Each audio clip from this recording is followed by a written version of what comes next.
ਸ਼ਾਹ ਜੀ ਇੱਧਰ ਵੇਖੋ, ਕੀ ਕਰਦੇ ਪਏ ਹੋ ਸ਼ਾਹ ਜੀ? ਲਾਈਵ ਆ ਗਏ ਹੋ?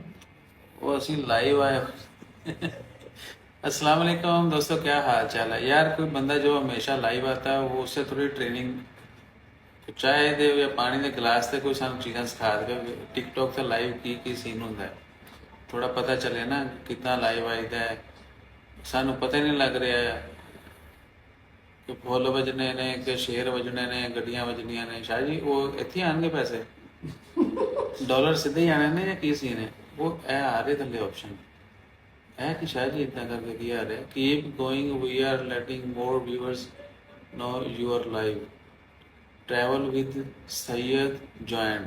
अच्छा शाह जी थल्ले इनविटेशन आती है, लोगों ने कहना उस्ताद जी है जरा तबाकू कर रहे हैं। सकलैन चीमा साहब जॉइन,